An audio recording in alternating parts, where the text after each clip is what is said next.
Second day na nga ng January at nag-aya nga si Hapon na pumunta sa bayan. Konnichiwa mga mi!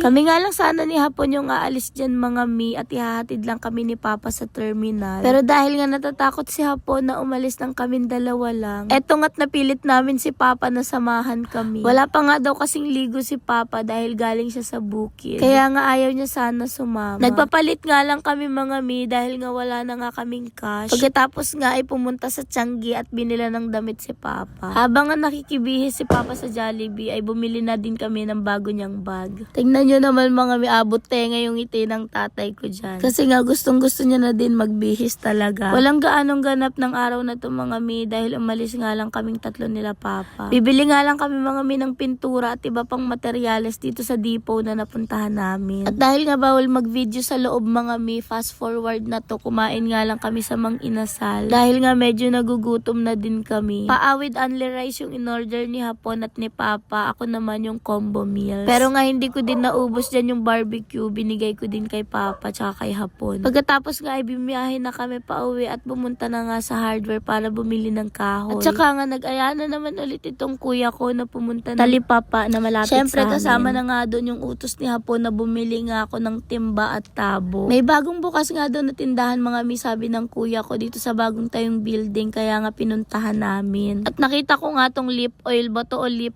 tint? Lip gloss ata to na nakikita ko nung high school ako. Syempre bumili na din ako ng isa para itry nga lang siya ulit. Pagkatapos nga mga mi ay sumakay na kami ng tricycle pa uwi. Pagdating nga ng bahay mga mi ay nagupit lang ako kay Papa. At yun nga lang mga mi ang buong maghapon namin. Jane!